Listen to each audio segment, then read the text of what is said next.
श्रीमद्वारावतिचरा प्रभुपरा निर्लेप जीवोद्धरा श्रीमश्चक्रधरा कृपा गुणवरा सर्वावतारा नमो। श्रीमश्चक्रधरान्द्रि पंकजरता संवित्कला स्वादिता प्रेमानोद सुसार नित्य निरता स्वानंदल्लादिता चिद ब्रह्मादि फलोग पुष्प जनिता नंदादि सारोजिता सद्धर्मोक्ति सुरंजिता मधुकरा श्रीनागदेवा नमो। वंशे विभूषितकरा नवनीरदाभा पीतांबरा दरुणबिंबफलादरोष्टा पूर्णेन्दु सुन्दरमुखादरविन्दनेत्रात् कृष्णात् परं किमपि तत्त्वमहं न जाने कृष्णात् परं किमपि तत्त्वमहं न जाने। सर्वोपनिषदो गावो दुग्धा गोपालनंदन पार्थो अस्य सुधीर्भोक्ता दुग्धं गीतामृतं महत्। मुखं करोति वाचालं पङ्गुं लङ्घयते गिरिं यत्कृपातमहं वन्दे परमानन्दमाधवम्।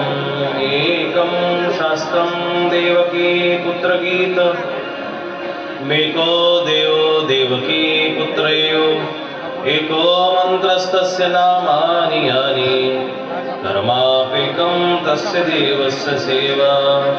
वसुदेवसुतं देवं कंसचाणूरमर्दनं देवकी परमानन्दं कृष्णं वन्दे जगद्गुरो कृष्णं वन्दे जगद्गुरुं। श्री गोपाल कृष्ण महाराज की आवाज सेट करेल कृष्ण गोपाल हरे जय दीन दयाल हरे जय जय कृष्ण गोपाल हरे जय दीन दयाल हरे हरे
यथा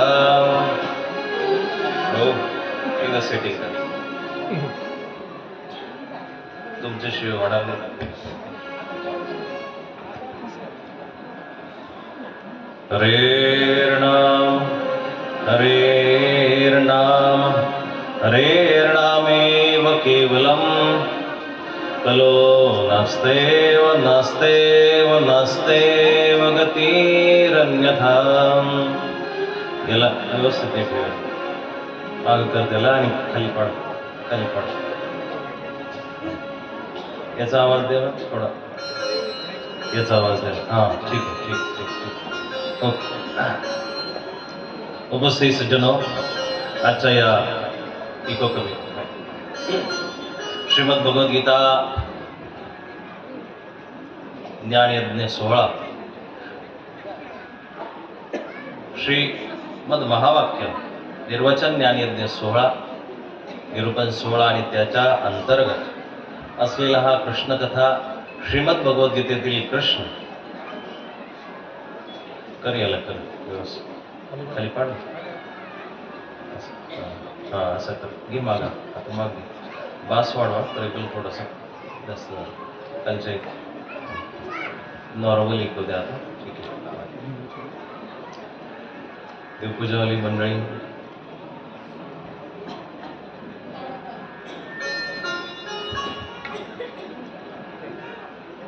या कृष्णकथेच्या अनुषंगाने आपण सर्वजण उपस्थित आहोत. भगवान कृष्णाला समजून घेत असताना त्याला सगळ्या अंगाने आपल्याला बघणं गरजेचं आहे.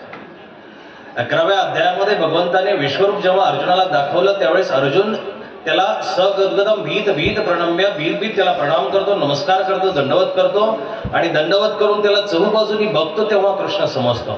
कृष्ण नुसता तुम्हाला समोरून बघून चालणार नाही. कृष्ण नुसता ते एका ग्रंथाच्या अनुषंगाने बघून तुम्हाला चालणार नाही. कृष्ण तुम्हाला सर्वांगीण बघावा लागेल आणि सगळ्यात शेवटी जर तुम्हाला डोकवायचं असेल तर ते श्रीमद भगवद् गीतेमध्ये जर तुम्ही डोकवाल तर तो कृष्ण सर्वांगीण रूपाने तुमच्या लक्षात येईल.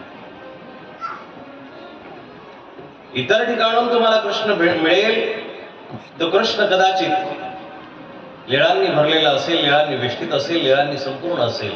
पण भगवद्गीतेमधला श्रीमद भगवद्गीतेमधला जो कृष्ण आहे ज्ञानिक दृष्टीनं बघणारा कृष्ण आहे, दिसणारा कृष्ण. पहिल्या दिवशी मी तुम्हाला सांगितलं होतं की वयाच्या थोडा तिकडे बरोबर आहे का थोडा गेन कर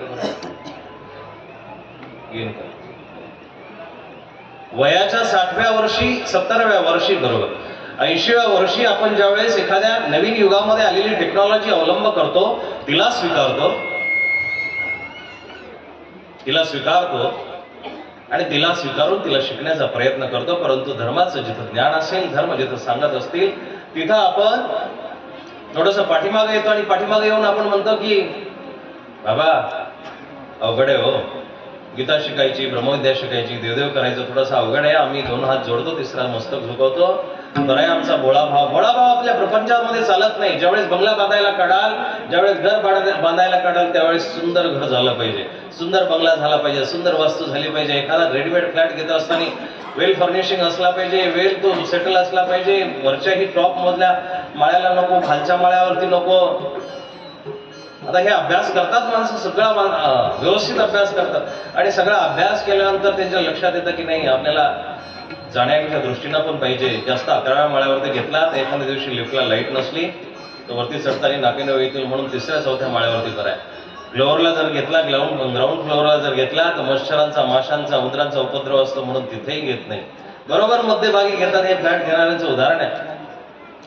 संसार करत असताना तो निगुतीनं करावा ही आपली बुद्धी आहे. पण परमार्थ करत असताना आपण ढोबळ माने परमार्थाला स्वीकारतो पण चुकीचं आहे. परमार्थाला सुद्धा आपल्याला ज्ञानिक दृष्टीनं ज्या दिवशी बघता येईल ना त्याच दिवशी तो परमार्थ तुमचा गृहीत धरला जाणार आहे आणि त्याच दिवशीचा परमार्थ सेविंग म्हणून स्वीकारला जाणार आहे. मोकळा परमार्थ कुठेही मंदिर दिसलं, असं केलं, ही ऍक्शन केली, 4 हात इकडून तिकडं केले, कानाला हात लावले, गळ्याला हात लावला, निघून गेले, त्या देवापर्यंत कदाचित तो भाव पोहोचूच शकत नाही, कुठल्याच पद्धतीनं पोहोचू शकत नाही. तुमच्या मनाच्या समाधानीसाठी तुम्ही पाया पडले, मनाच्या समाधानीसाठी तुम्ही तसं केलं असेल, तो आकार, ती आकृती, ती कृती मनाच्या समाधानीसाठी आहे. ईश्वराला समाधान करून चालत नाही. भक्ती हे समाधानाचं अंग नाही आहे. भक्ती हे अंतरंगाचं अंग आहे. आतून ज्यावेळेस तुम्हाला उमाळा येईल, तुमचा जीवला एखादा माणूस आला 4-5 वर्षांनी भेटला आणि 4-5 वर्षांनी भेटल्यानंतर तो माणूस समोर बघितल्यानंतर तुम्हाला सांगावं लागत नाही त्याच्यासमोर काय कृती करायला पाहिजे. ती व्यक्ती भेटल्यानंतर तुमच्या डोळ्यामधून जर त्या व्यक्तीला खूप दिवस झाले असतील बघून तर आपल्या पण आनंदाश्रू येतात. त्या व्यक्तीला बघितल्यानंतर तुमचा आपल्या आपण उत्साह वाढतो. तुम्हाला आपल्या आपण घरामध्ये ज्या चांगल्या सुंदर व्यवस्थित वस्तू आहे त्या त्याच्यासाठी द्याव्या वाटतात, ते त्याच्यासमोर ठेवाव्या वाटतात. बदाम असतील, अक्रोड असतील, ड्रायफ्रूट असतील, काजू असतील, किशमिश असतील, जे जे तुमच्या घरामध्ये उत्तम आहे ते तुम्ही त्याला द्यायचा प्रयत्न करता. नाही काहीतरी चहा तरी घ्या, चहा तरी घ्या, पाणी तरी घ्या, काहीतरी घेऊनच जा, आपण आग्रह करतो. दादा, भक्ती सुद्धा आई करत असताना असा आग्रह आपला आत्मधून पाहिजे की हे परमात्मा जगन्नियाता, परमात्मा जगत उद्धार करणारा तू सर्वज्ञ आहेस आणि असा तू सर्वज्ञ माझ्या पासून अनंत जन्मापासून लांब गेलाय. तो मला कधीतरी भेटला पाहिजे, तो माझ्या जवळ कधीतरी आला पाहिजे, तो माझ्या घरी कधीतरी आला पाहिजे, तो माझ्या जीवनामध्ये कधीतरी आला पाहिजे, हृदय सिंहासनावरती कधीतरी बसला पाहिजे. आणि अशी ओली भक्ती आहे, ती ओली भक्ती तुम्हाला भक्तीमध्ये पुढे करत असते, अग्रेसर करत असते. साहेब, बी कितीही चांगलं असू द्या पण त्याला आतून जर सोंडायला लागलेलं असेल ना, जमीन कितीही संपन्न असली, कितीही सुपीक असली, तिथं ते बी उगवत नसतं. तुम्ही वरून कितीही सुंदर असले आणि कितीही झुकत असले पण आतून जर तुमचा तो भाव किडलेला असेल, कितीही उच्च आणि चांगल्या जागृत देवस्थानाजवळ जरी तुम्ही गेले तरीही तिथली जागृती तुम्हाला प्राप्त होणार नाही, कृपा तुम्हाला प्राप्त होणार नाही. आजच्या चिंतनासाठी आवर्जून आपल्याला दर्शन देण्यासाठी आणि आशीर्वाद देण्यासाठी आमचे मार्गश्रेष्ठ ब्रह्मविद्या वाचस्पती, ब्रह्मविद्येला ज्यांनी आपलं सर्व जीवन वाहून घेतलं असे आदरणीय आमचे परमपूज्य परम आदरणीय पट्टाध्यक्ष,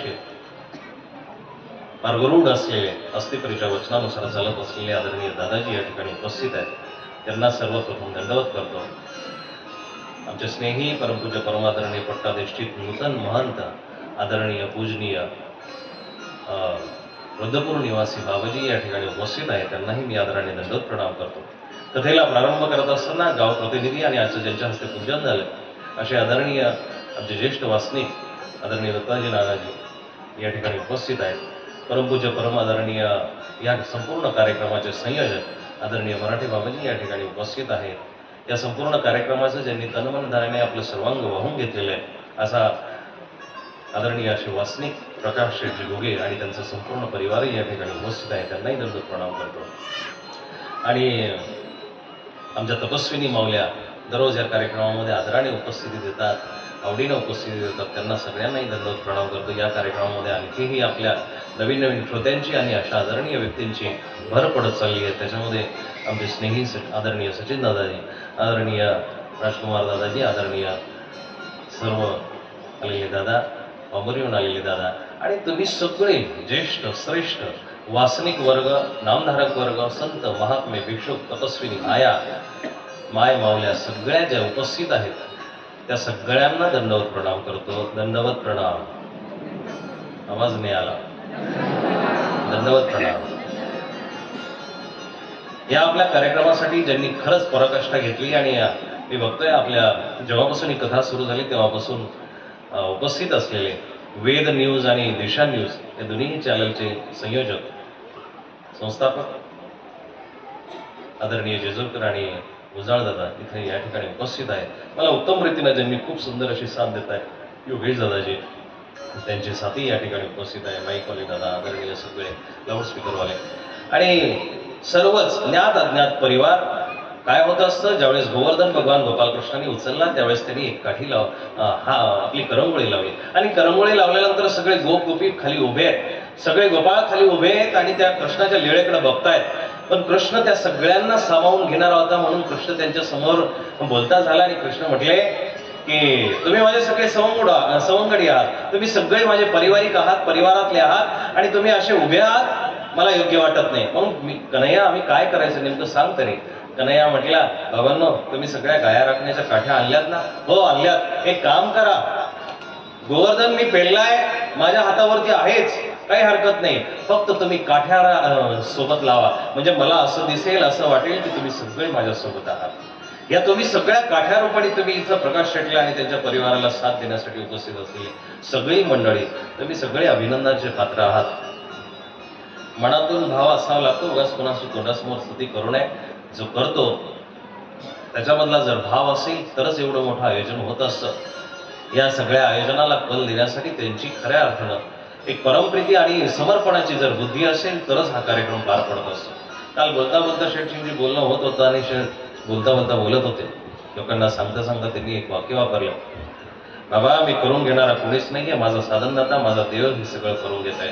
बस एवढं म्हटल्यानंतर त्या शब्दामध्ये सगळं आलं. दादा साहेब अण्णा दादा या शब्दामध्ये सगळं आलं. तुम्ही म्हणू नका, तुम्ही ज्यावेळेस तुम्ही म्हणाल तो पाठीमागे उभा राहील, पण प्रवेशद्वारावरती त्याला तुम्ही उभं केलंय ना, मग तिथं आलेल्याची वक्रदृष्टी काय, कुदृष्टी काय, चांगली दृष्टी काय सगळं तो ग्रहण करेल आणि त्याच्या सुदर्शनावरती इथं तुमच्यावरती कुठलंच पान सुद्धा पंख सुद्धा पडू देणार नाही याची खात्री त्यांनी घेतलेली. तो दारावरती उभा आहे. जेव्हा तुम्ही म्हणाल ना की ही जबाबदारी सगळी तुझी आहे देवा, हे सगळं तुझ्यावरती सोपवलेलं आहे, तेव्हा तो आपल्या आपण या ठिकाणी उपस्थित राहतो आणि त्याच्या सुदर्शनाने सगळ्यांचं रक्षण करतो. हा अहंकाराचा भाव जेव्हा निघून जाईल ना, समर्पणाची बुद्धी असावी शशीक राजाची, ती बुद्धी तुमची तशी समर्पणाची जर असेल तर परमात्म्याला सगळं काही करायला त्याच्या एका नखाचा विषय हा. त्यांनी जर विचार केला तर त्याच्या दृष्टीचा विषय, त्याच्या दृष्टीनं कृपा दृष्टीनं सगळं काही लीलया पार पडत असतं, सगळं व्यवस्थित पार पडत असतं. तुम्हाला फक्त अग्रज होणं गरजेचं आहे. तुम्हाला निमित्त आणि च पश्यामी निमित्त होणं गरजेचं आहे. तुम्ही निमित्त झाले, निमित्त मात्र भवसव्यसाची गीतेचा आधार आहे. प्रत्येक श्लोकाला, प्रत्येक विवेचनाला, प्रत्येक चिंतनाला गीतेचा आधार देता येतो. फक्त तशा पद्धतीनं तुम्हाला त्याच्यामध्ये बघता आलं पाहिजे. मगाशीच आमचे एक ज्येष्ठ वासनिक आले आणि ते म्हटले की बाबा श्लोकाचं विवेचन करा. गीता इतकी प्रचंड व्यापक आहे, त्याला कितीही तुम्ही जवळ जाण्याचा प्रयत्न केला ना तर त्याच्यामधून असे फवारे बाहेर निघतात की जेणेकरून ते फवारेच तुम्हाला 10-20 किलोमीटर पर्यंत लांब बघायला लावतील, घेऊन जातील. आणि ते प्रश्न करता करता त्याचाच आनंद, एका फवाऱ्याचा, एकेका श्लोकाचा, एकेका शब्दाचा आनंदच इतका लांब होत जाईल की तुम्हाला त्या श्लोकापर्यंत परत यायला बरेच दिवस जातील, बराच वेळ लागेल. श्लोकाचं चिंतनही आपल्याला ऐकायचे, त्याच्या अनुषंगाने गीता आपल्याला बघायची, त्याच्या अनुषंगाने आपल्याला कृष्ण बघायचा आहे, पण त्या अनुषंगाने आपल्याला सामाजिक प्रबोधन सुद्धा बघायचंय. समाजामध्ये जी चाललेली अनैतिकता आहे, समाजामधली जी चाललेली अस्थिरता आहे, समाजामधला जो बेढंगपणा जीवनाचा जो झालेला आहे ना, तो जोपर्यंत सुधरत नाही, जोपर्यंत तो स्थिर होत नाही, तोपर्यंत कितीही आपण ग्रंथ वाचले, कितीही आपण प्रवचन केले, कितीही आपण भजन केले, कितीही कीर्तन केली, तरीही आपल्याला देवापर्यंत पोहोचता येणार नाही. देवापर्यंत पोहोचण्यासाठी आपल्याला सुसंस्कृत समाजाची निर्मिती करणं गरजेचं आहे. अधर्मावी भवात कृष्ण प्रदूषंती कुलश्रिय शिशु दृष्टासु वार्ष्णेय जायते वर्णसंकर. हा श्लोक श्रीमद भगवद्गीतेच्या पहिल्या अध्यायातील 41वा श्लोक आहे. या श्लोकाचं चिंतन खूप सुंदर आहे. धर्मक्षेत्रे याला आपण सुरुवात केली, धर्मक्षेत्रे कुरुक्षेत्रे या श्लोकाचं चिंतन ऐकलं आणि ते चिंतन ऐकत असताना धर्माची व्याप्तीही आपण ऐकली. धर्म कसा करावा, धर्म कसा केला पाहिजे, धर्म काय असतो हे आपण आता 5 दिवसापासून ऐकत आहोत. 6वा दिवस उगवला आणि उद्या कदाचित मी आपल्या सर्वांचा निरोप घेणार आहे. कार्यक्रम महिनाभर चालेल, पण मी या कथेचा निरोप घेऊन तुमच्यापासून लांब जाणार आहे किंवा या कथेला आपल्याला सांगता द्यायची आहे, समाप्ती करायची आहे. पण ते करत असताना आपल्याला महत्वाचे जे हे कथेचे जे सार आहेत ना, गीतेचं सार म्हणून आपण प्रत्येकाच्या घरामध्ये वाचतो, जो हुआ अच्छा हुआ, जो होगा अच्छा हुआ होगा, जो नहीं हुआ उसका कोई गम नहीं है, जो हुआ उसके कोई, हे जे आपण गीतेच्या नावावरती खपवतो ते ऐकतो. पण गीतेचं सार, मूलभूत सार जर तुम्ही बघितलं ना, ते सार असं आहे की मनुष्य मात्र भव सव्यसाची, फक्त मनुष्य व्हा. मनुष्य झाले तर सगळं काही भेटतं, सगळं काही भेटतं. ज्याला माणूस होता आलं, मानसाने मानसाशी मानसा समवागणे. आज जमूच नाही राहिले, आज जमू नाही राहिले. एकदा त्याला करा बरं. काल मी बोलता 4-5 असं लगेच बोलून जात होता. ट्रिबल तुम्ही जास्त दिलाय वाटतं.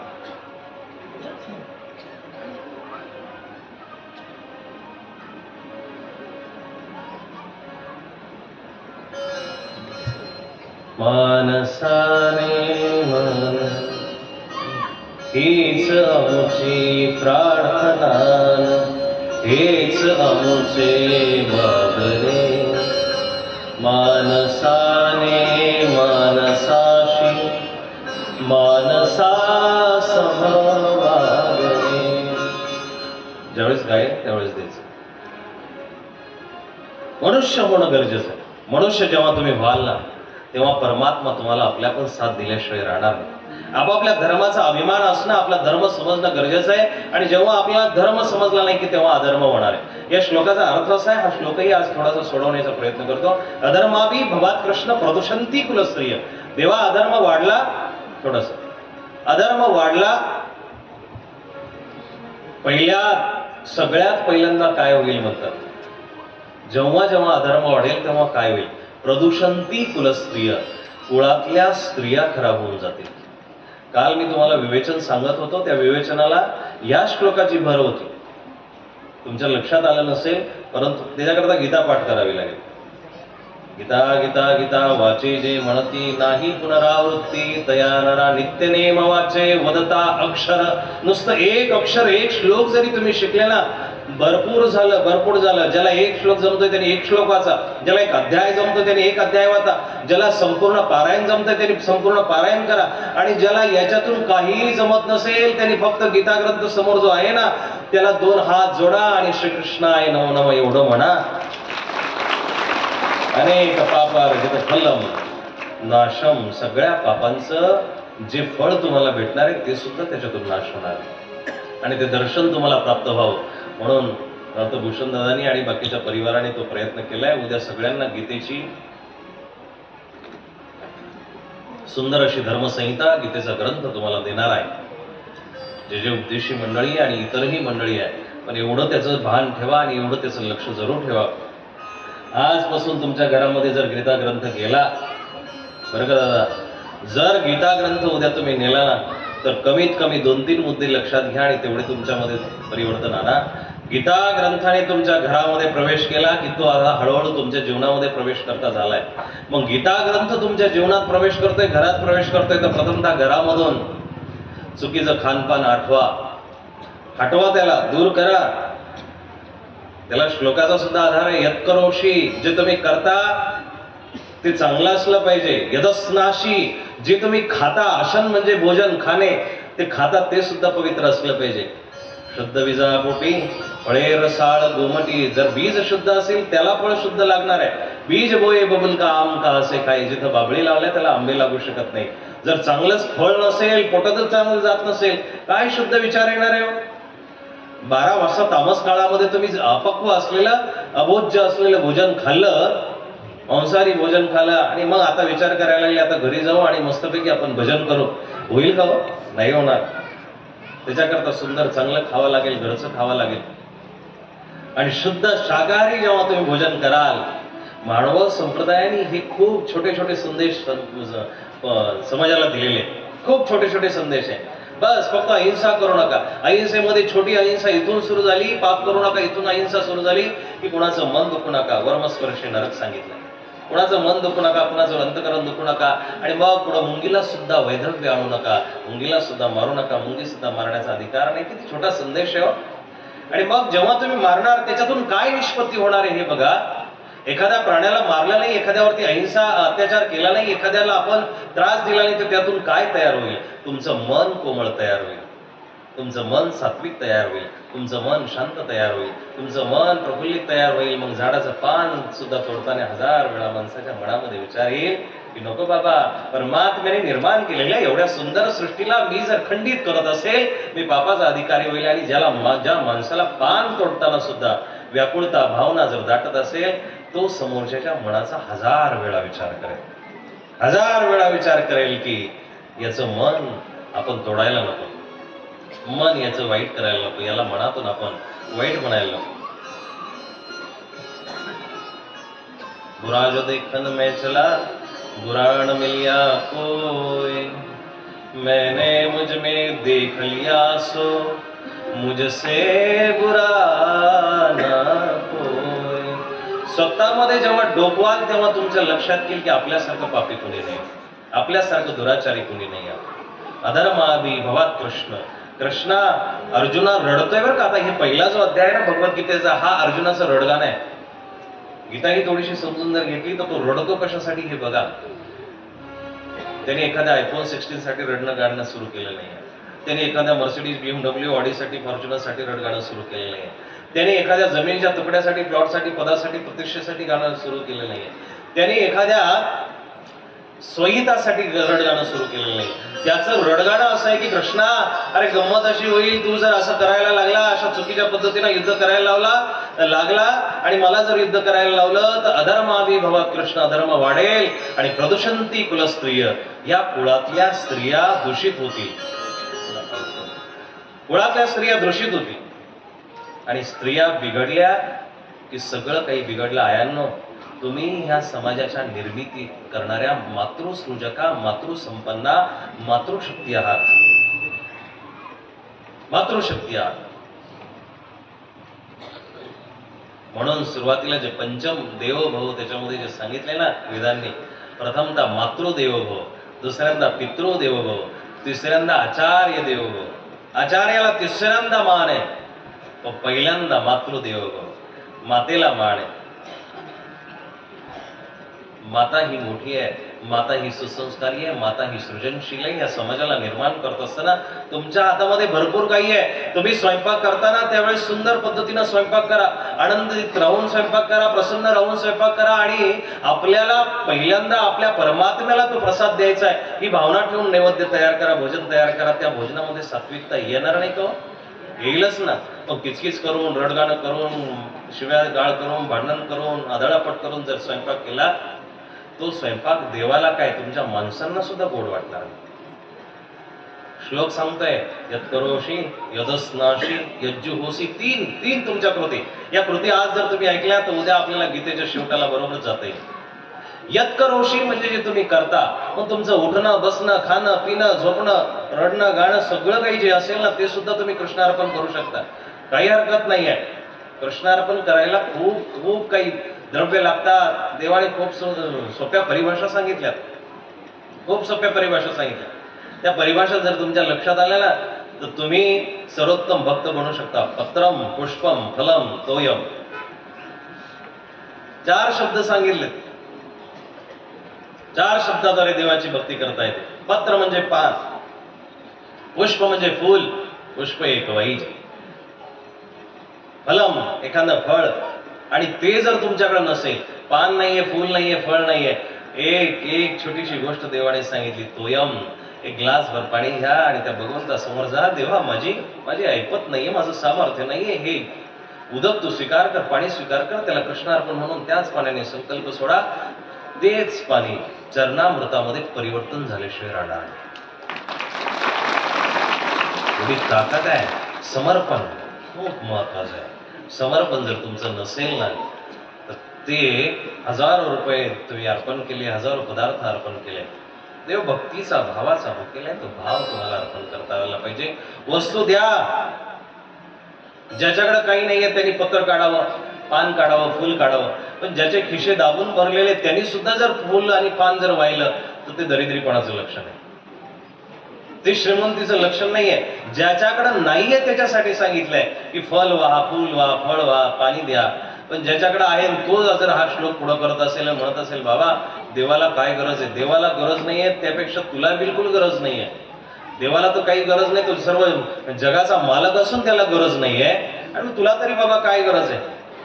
आई एक वाक्य नीट लक्षात घ्या दादा, तुमचं जर 60-70 वर्षाचं आयुष्य जर असेल ना, त्या आयुष्याला जेव्हा सुरुवात झाली 7व्या महिन्यामध्ये पोटामध्ये जेव्हा व्यवस्थित सगळं संगोपन व्हायला सुरुवात झाली, 9व्या महिन्यामध्ये जेव्हा तुम्ही बाहेर आले, तेव्हापासून जर तुम्ही 60-70-80 वर्ष जगणार असाल ना तर तेव्हापर्यंतचा तुमचा अन्न वस्त्र निवाऱ्याचा हिशोब त्यांनी तिथूनच लावून दिलेला आहे, तिथूनच लावून दिलेला आहे. आणि तेव्हाच तो तुम्हाला इथं या जगतावरती पाठवत असतो.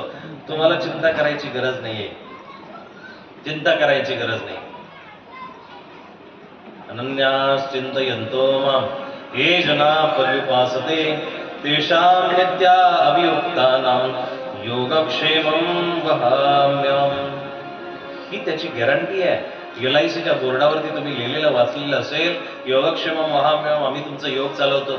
एका LIC वाल्याचा फोन आला आणि फोन सांगता सांगता त्यांनी सांगितल्या स्कीमा, ही पॉलिसी घेतली की असं भेटतं, ती पॉलिसी घेतली 8% भेटतात, 10% भेटतात, 12% भेटतात, याचा रिटर्न तसा आहे, त्याचा रिटर्न तसा आहे, याचा रिटर्न असा आहे. आणि ते सांगितल्यानंतर बाबा गंमत अशी आहे, हे तर 8-10% भेटतील, पण यदा कदाचित मरण तर सगळ्यालाच येणार आहे. आणि जेव्हा तुम्ही मराल ना, असंच बोललं बरं का, जेव्हा तुम्ही जाल तेव्हा तुमच्या परिवाराला 1 कोटी रुपये भेटतील. जेव्हा तुम्ही जाल तेव्हा ते 1 कोटी भेटेल. जेव्हा तुम्ही आजारी पडाल, जेव्हा क्रिटिकल तुम्हाला 20-25 प्रकारचे आजार असतील, तेव्हा 50 लाख भेटतील.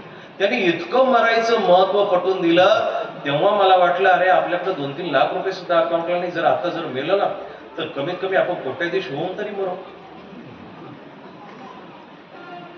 जग तुमची गॅरंटी घेऊ शकत नाही, पण त्यांनी गॅरंटी घेतलेली. तुम्ही माझं अनन्य रीतीनं जर भजन कराल ना, अनन्य रीतीनं तुम्ही जर माझं भजन कराल, मी तुम्हाला पावल्याशिवाय राहू शकत नाही. तुमचा योगक्षेमम मी चालवल्याशिवाय राहू शकत नाही. योगक्षेमम चालवण्याची ताकद त्याच्यामध्ये आहे.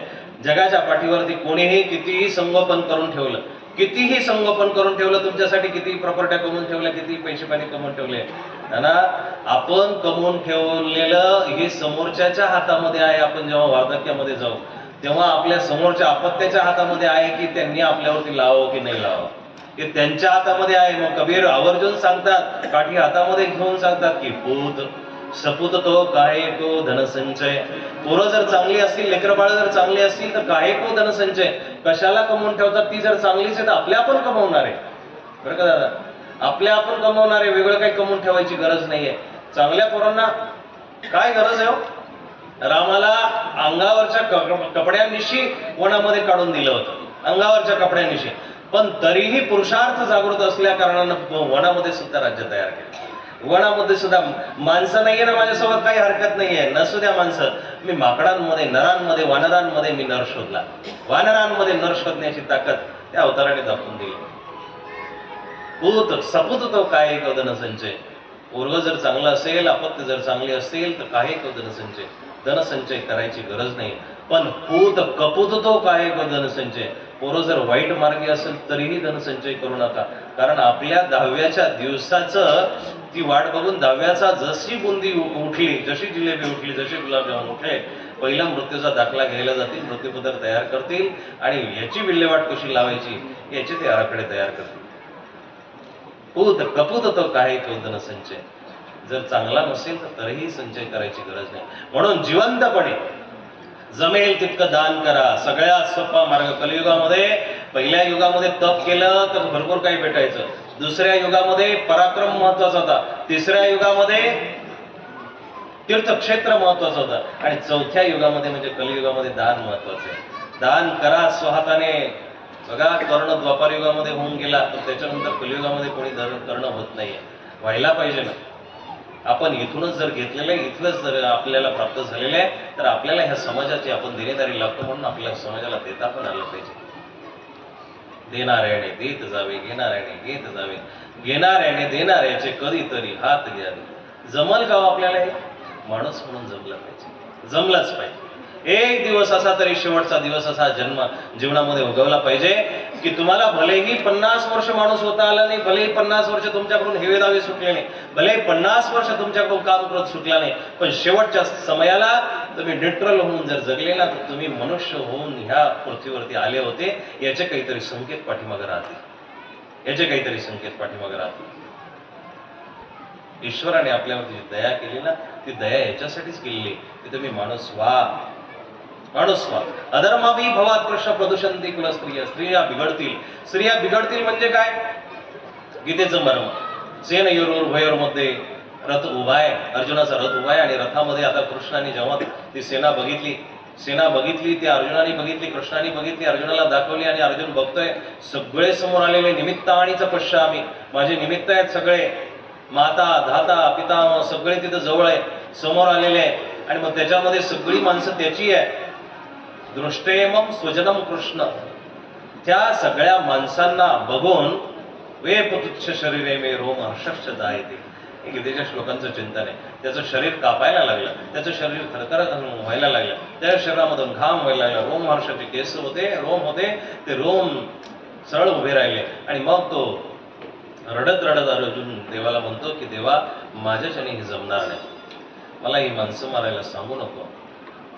देव म्हणतात तू आता तुला जेवढं सांगायचं ना तेवढं मला सांग, जेवढं बोलायचं तेवढं बोल. पण अर्जुन जेवढं पहिल्या अध्यायामध्ये बोलला ना ते खूप सुंदर बोलणं आहे. असं बोलणं, असं मागणं आपल्याला जमलं पाहिजे, असं विचार करणंही आपल्याला जमलं पाहिजे. देवा माणसं जर मारली, गंमत अशी होईल या स्त्रिया विधवा होतील. सगळी माणसं जर निघून गेली, पुरुष निघून गेले, स्त्रिया विधवा होतील. आणि विधवा झालेल्या स्त्रिया राजस्त्रिया आहे. राजस्त्रिया म्हटल्यानंतर त्या सुंदर आहे, सुशील आहेत. आणि सुशील असल्या कारणाने यांच्यावरती वाईट लोकांची नजर पडेल. आणि वाईट नजर पडली तर ह्या स्त्रिया प्रदूषित होतील, दूषित होतील. आणि दूषित झालेल्या स्त्रिया काय करतील? दूषित झालेल्या स्त्रियांच्या निर्मितीमधून जे निर्माण होईल ना ते समाजासाठी घातक राहणार आहे. ते अर्जुनाचं चिंतन आहे पहिल्या अध्यायामध्ये. संकरो नरकायेव कुलघ्नानाम कुलशच पतंती पितरो हेषा लुप्तपिंडो दपक्रिया. तुमचं आज लक्षच नाही माझ्यावर. संकरो नरकायेव, संकर निर्माण होतील, वर्णसंकर निर्माण होतील. कधी? जेव्हा स्त्रिया चुकीचं आचरण करतील. मातृसृजका शक्तींनी लक्षात घेतलं पाहिजे, मातृशक्तीने लक्षात घेतलं पाहिजे. तुमचं एक आचरण या जगाला बुडवण्याला कारणीभूत ठरू शकतं. या जगाला नासण्यासाठी, या जगाच्या पाठीवरती पैशामध्ये जेवढी ताकद नाही ना त्याच्यात 10 गुणा ताकद स्त्रीमध्ये आहे. नुसतं पैसा जर तुमच्या जवळ असेल, आमच्या सर्वज्ञ श्री चक्रधर प्रभू सांगतात, पैसा तुमच्या खिशामध्ये असेल ना तर उन्मत्तपणा तयार होतो. पण स्त्रीचं नुसतं दर्शन झालं तरी माणसाला उन्मत्तपणा तयार होतो. आपले कुठेतरी संस्कार चांगले, आपलं कुठेतरी भाग्य चांगलं, आपण हिंदुस्थानामध्ये पैदा झालो, आपण कुठेतरी चांगल्या प्रदेशामध्ये जन्माला आलो, महाराष्ट्रामध्ये सात्विक भूमीमध्ये जन्माला आलो, म्हणून कदाचित आई बहिणी आपल्याला दिसतात. ती भावना आपली जागृत आहे. स्त्रियांकडे आपण आदराने बघतो, सुसंस्कृत समाज आपला आहे. परंतु असाही एक समाज आहे, अशी काही माणसं आहेत विदेशामधली, अशी काही माणसं आहेत त्यांना आई बहीण भाऊ अशी काही नाते नाही आहेत. त्यांच्यामध्ये कुसंगता जास्त आहे, त्यांच्यामध्ये अत्याचार जास्त आहे, त्यांच्यामध्ये वासना जास्त आहे, कामांधता जास्त आहे. सात्विकता आपल्या देशामध्ये असल्या कारणानं, धर्म आपल्या देशामध्ये असल्या कारणानं आपण सात्विक आहोत. आणि मग ती सात्विकता आपली आणखी वृद्धिंगत होत गेली पाहिजे. आजच्या काळामध्ये गडबड अशी होतीये, धर्माकडे माणसाचा कल कमी झाला, अधर्माकडे माणसाचा कल वाढत चालला. आणि मग त्याच काळानं दूषित समाज आपला निर्माण व्हायला लागला. याला आपण सगळे जबाबदार आहोत, सगळे जबाबदार आहोत. पाठीमागं बदलापूरमध्ये घटना घडली. 3 वर्षाच्या चिमुरडीवरती 5 वर्षाच्या चिमुरडीवरती अत्याचार केला. तो माणूस परदेशामधून आला नाही, पाकिस्तानमधून आला नाही, कुठल्या अमेरिकेतून आला नाही. तो माणूस दुसऱ्या देशातला नाही, दुसऱ्या राज्यातला नाही. तो माणूस आपल्याच मधला कुठला तरी आहे. मग आपण समाजामध्ये ज्यावेळेस इर्द गिर्द बघत असतो, आजूबाजूला बघत असतो, तेव्हा अशा वाईट माणसांवरती जेव्हा आपली नजर जाईल ना त्याच्यावरती शासन करण्यासाठी आपण सगळ्यांनी मिळून पुढे झालं पाहिजे. त्याला आपण त्याच्या वाईट मार्गापासून परावृत्त करून चांगल्या मार्गाकडे ओढून आणलं पाहिजे. इथं ज्यावेळेस तुम्ही येताय, मी तुम्हाला पहिल्याच दिवशी आवाहन केलं होतं, येत असताना तुम्ही तुमचा परिवार जरूर आणा, तुम्ही तुमच्या जोड्या बरोबर लावा. पण त्याही सोबत आपल्या शेजारचे, पाजारचे, आजूबाजूचे लग्न ज्यावेळेस असेल त्यावेळेस आपण सगळ्यांना आमंत्रित देतो. मग तोंडावरची माणसं धरतो, ओळखीची माणसं धरतो, नात्यातली धरतो, गोत्यातली धरतो, सगळी धरतो. मग धर्म करत असताना आपण आवर्जून आपल्या पाहुण्याला फोन का करत नाही? सप्ताह चालू असताना, कीर्तन चालवत असताना आपण त्या पाहुण्याला फोन करून आवर्जून गायला, साडूला म्हणायला पाहिजे, मेवण्याला म्हणायला पाहिजे, हे तुम्ही आले पाहिजे, आमच्या गावामध्ये खूप सुंदर सोहळा चालू आहे. एकमेकास सहाय्य करू अवघे धरू सुपंथ. हा सुपंथ धरण्यासाठी, चांगला पंथ धरण्यासाठी आपल्याला त्या रस्त्याने चालावं लागेल, सगळ्यांना आपल्याला आणावं लागेल. आणि अर्जुनाने जे रडणं सांगितलं इथं, ते रडणं असंच आहे की ह्या स्त्रिया खराब होतील आणि त्याच्याद्वारे जी निर्मिती होईल ना ती वर्णसंकर. वर्णसंकर म्हणजे आजच्या सोप्या भाषेमध्ये हायब्रिड. हायब्रिड प्रजा निर्माण होईल. वेगवेगळ्या कुळामध्ये जातील, वेगवेगळ्या हीन कुळामध्ये जातील आणि हीन कुळामध्ये जाऊन दूषित होतील, चुकीची प्रजा निर्माण होईल आणि मग कुसंस्कार तयार होतील, संस्कार लोप पावतील. संस्कार लोप पावले म्हणजे ज्या भक्ती चालू आहेत, ज्या परंपरा चालू आहेत त्या परंपरा नष्ट होतील. परंपरा नष्ट झाल्या की समाज नष्ट झाला म्हणजे समजा, समाज नष्ट झाला म्हणजे समजा. दादा, गंमत अशी आहे की आपल्या समाजामध्ये एखादा वाईट माणूस तयार होणं साहजिक आहे, एखादा गुंड माणूस तयार होणं साहजिक आहे, मानल्या जाईल, काही हरकत नाहीये. एखादा माणूस नाचता निघतोच, एखादा वाईट निघतोच का? एखादी चाळभर कांद्यामधून 2-5 सडके निघतात, काही हरकत नाहीये. गंमत अशी आहे की समाजामधून एखादा वाईट माणूस निघाला, काही हरकत नाही, मान्य केला जाईल. पण गुंडांना मानणारा आणि समाजकंटकांना मानणारा समाज जर निर्माण होत असेल तर ही खूप मोठी शोकांतिका आहे, खूप मोठी शोकांतिका आहे. आज चुकीच्या माणसांच्या पाठीमागं लोंढे माणसं जात आहेत, पोरं जात आहेत, तरुण वर्ग नको त्या लोकांच्या अधीन झालाय, नको त्या माणसांच्या पाठीमागं पळायला लागलाय, आपलं तारुण्य गमावत चाललाय. आणि मग तारुण्य गमावता जेव्हा 35, 30, 40 वर्षाचा होतो तेव्हा कळतं की आपले ते आता कडक शर्ट करायला आपल्याला इस्त्रीला पैसे नाहीये, आपल्याला रिचार्ज करायला पैसे नाहीये. आई बाप खाता पिता जेव्हा टोमणे मारतात तेव्हा त्या पोराला जाग येते, पण तेव्हा जागून काही फायदा नाही. अब जागे क्या होत है जब चिडिया चुग गई खेत. आता पाखरांना हुसकून काही फायदा नाहीये, आता सगळी दाणे खाऊन गेली, सगळी दाणे खाऊन. म्हणून जागो रे जिन जागना अब जागन की बार. जागो रे जिन जागना अब जागन की बार. जो अब जागे नहीं सोवत है पैर पसार. पाय पसरून तुम्ही झोपत असाल काही हरकत नाहीये, पण जेव्हा जागाल ना तेव्हा तुमच्या लक्षात येईल की आता ती गोष्ट निघून गेली आपल्या हातामधून. एक म्हातारी रस्त्याने चालली होती, आणि म्हातारी रस्त्याने चालली, वाकून चालली, हातामध्ये काठी आहे. 2-4 टवाळके पोरं, तरुण पोरं पोरी रस्त्याने चालले आणि त्यांनी बघितलं म्हातारी कोबडी आहे, कुबजी काय, आणि ती वाकून चाललेली, खाली काहीतरी पाहत चाललेली, शोधत चाललेली. मग त्या टवाळक्या पोरांनी त्या म्हातारीला विचारलं, वृद्धे तव किम पतितम. म्हातारी आजी काय पडलं ग नेमकं तुझं, खाली खाली पाहत चालली अशी. ती बिचारी कमरेमध्ये वाकलेली होती म्हणून तशी चालली होती, पण टवाळकी सुचली आणि पोरांनी विचारलं, म्हातारे नेमकं काहीतरी खाली पडलेलं दिसतंय तुझं म्हणून तू खाली वाकत चाललेली आहे. पण म्हातारी शहाणी होती, म्हातारीनं संस्कृत मध्ये उत्तर दिलं, रे रे मूर्ख मम तारुण्य मोतिकम गत्वा. माझे तारुण्याचे मोती आता हरून गेलेले ते मी शोधते. एकदा म्हातारं झाल्यानंतर आपल्याला गया काशी तीर्थ काही करता येणार नाही. जेव्हापर्यंत तारुण्य आपल्या हातामध्ये आहे ना तेव्हाच देव करा, धर्म करा, दान करा, पुण्य करा, सत्संग ऐका, धर्म ऐका, कीर्तन ऐका, प्रवचन ऐका, चांगलं काहीतरी करा, बस तेव्हा काहीतरी तुमच्या जीवनाचं भलं होणार आहे, तेव्हा जीवनाचं भलं होणार आहे. असं जीवनाचं भलं होणार नाहीये. संसार प्रत्येकाने केलेला आहे, प्रत्येकाला जमतोय.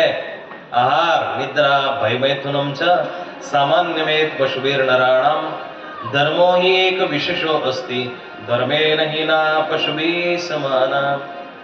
भाकर खाणे, आहार म्हणजे भाकर खाणे, निद्रा म्हणजे झोप घेणे, मैथुनमचे म्हणजे लेकरा बाळांना जन्म देणे, सामान्यमेत पशुवीर नराणाम.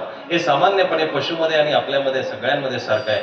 धर्म ही एक विशेषो असते. धर्मच एक तुमच्यामध्ये आणि आमच्यामध्ये वेगळीच आहे, प्राण्यांमध्ये वेगळीच आहे. की धर्म जर जिवंत असेल तरच तुमचं जीवन त्या प्राण्यांपासून वेगळं आहे, तरच तुमचं जीवन त्या प्राण्यांमधून काहीतरी वेगळं वाटणार आहे. म्हणून धर्म करा. धर्म जर केला तरच देव तुम्हाला जवळ घेईल. मनामध्ये भाव जागृत करा. देवाचं चिंतन करण्यासाठी तुम्हाला मनामध्ये भाव ठेवणं गरजेचं आहे. तर भाव जितका जितका वाढत जाईल, अर्जुनाचं रडणं तुमच्या लक्षात आलं ना तर तो भावयुक्त असलेल्या माणसाचं लक्षण आहे.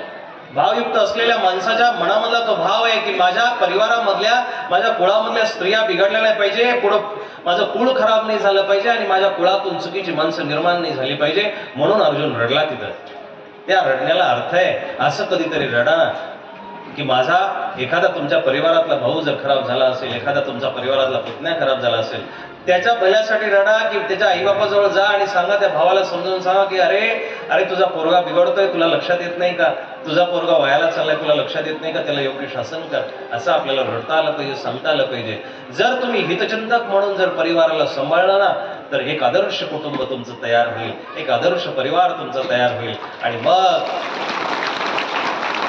त्या परिवारामध्ये रामकृष्ण छत्रपती शिवाजी महाराज, ज्योतिबा फुले, डॉक्टर बाबासाहेब आंबेडकर, भगतसिंग, सुखदेव, राजगुरू, त्याच परिवारामध्ये बाबांसारखे आदरणीय ज्येष्ठ गुरुवर्यांसारखे आदरणीय महंतांसारखे, त्याच परिवारामध्ये प्रकाश सारखे, त्याच परिवारामध्ये दानशूराणांसारखे असे पुत्र जन्माला येतील, त्याच परिवारामध्ये संपन्नता जन्माला येईल, त्याच परिवारामध्ये धार्मिकता जन्माला येईल.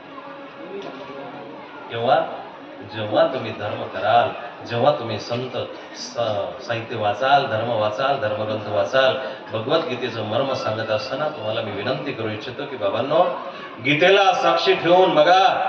ज्याला उद्या शपथ घ्यायची आहे, ज्याला संकल्प घ्यायचा, त्यांनी मनोमन आज संकल्प करून या. आज तुम्हाला मोबाईल, काही पिणारे असतील, खाणारे असतील तर त्यांनाही मोबाईल, त्यांनाही सूट सांगतो की आज जर तुम्हाला मोबाईल, आज तुम्ही मस्तपैकी जा, आज शेवटचा दिवस म्हणून जे करायचं ते करा. ती परवानगी नाहीये, परंतु जीव स्वभाव आहे तुमच्या हातामध्ये नाहीये म्हणून सांगतो. करायचं करा, पण उद्या ज्यावेळेस गीता हातामध्ये पडेल ना, त्या गीतेला समोर ठेवून संकल्प घ्या की आजपासून माझं जीवन संस्काराला वाहायला जाईल, माझं जीवन आजपासून संस्कारित होईल, माझं जीवन आजपासून धर्माला मी वाहून घेणार आहे. या जीवन वायाला गेले असं उडून जाणार आहे, अत्तरासारखं उडून जाईल, पण जेव्हा उडून जाईल ना तेव्हा पाठीमाग काहीच राहणार नाही. ते उडण्या अगोदर जो गुण से गई मौत से नहीं आएगी, अकबराची कहाणी तुम्हाला माहिती असेल, परत ते येणार नाही आहे. म्हणून आपल्या मनातल्या भावाला जपा, आपल्या मनातल्या प्रीतीला जपा, आपल्या मनातल्या संस्काराला जपा. अर्जुनाच्या या पहिल्या अध्यायातील साराला मला तुम्हाला सांगत असताना अर्जुन जो रडला तो याच्यासाठी रडला की माझा कुळ नासायला नको, माझा परिवार खराब व्हायला नको, जेणेकरून माझ्या परिवारामधले काही दोष तयार होतील, माझ्या परिवारामध्ये कुसंस्कार तयार होतील आणि माझे पितर खाली पडतील, असे कार्य माझ्याकडून करायला नको. तुम्ही जर चांगली भक्ती केली, तर चांगली जर सेवा केली, चांगलं जर ध्यान चिंतन केलं, तर तुम्हाला कुठलाही पितृदोष लागणार नाही, हे नीट लक्षात घ्या. कुठलाच पितृदोष तुम्हाला लागणार नाही, कुठलाच नारायण नागबली करायची गरज नाहीये. तुम्ही तुमच्या जिवंतपणे आई वडिलांची व्यवस्थित सेवा केली, जिवंतपणे आई वडील जपले, जिवंतपणे संस्कार जपले, जिवंतपणे मठ मंदिरामध्ये गेले, साधू संतांची पूजा केली, दान पुण्य केलं, जिवंतपणे देवधर्म केला ना, तर कुठलाच मेल्यानंतर दोष लागत नाही. हे लिहून घ्या आज तुम्ही, कुठलाच दोष लागत नाही. पण जिवंतपणे केलेल्या आढाड यातना त्या मग हजारो पटीनं व्याजाच्या रूपामध्ये आपल्याला भेटत असतात. शेवटचे भजन करूया आपण सगळ्यांनी, टाळीच्या स्वरामध्ये साथ द्या. शेवटचं ते भजन करतो आजचा भाव प्रवाहित करण्यासाठी. आमचे ज्येष्ठ पंथश्रेष्ठ असलेले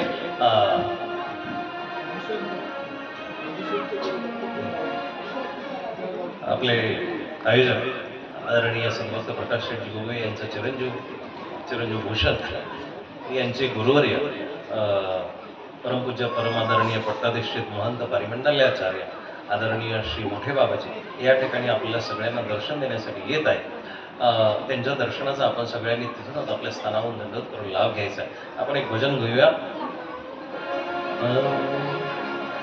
तुमच्या मनातला भाव कसा होता बाहेर आला पाहिजे, आणि मनातल्या भावाला तुम्हाला कसं बाहेर काढायचं, मनातल्या भावाला परमात्म्यापर्यंत कसं पोहोचायचंय, या साराचं ते भजन आहे. आणि तो भक्तिगीतातला, त्या भावगीतातला सार जर तुम्ही तुमच्या जीवनामध्ये व्यवस्थित विचार करून जर उतरवला ना, तर तुम्हाला भक्ती करायला जमेल. आज थोडीशी संख्या कमी, त्याचं मला कारण समजलं, कारण तुमच्या गावामध्ये लग्न आहे, लग्नही गरजेचं आहे.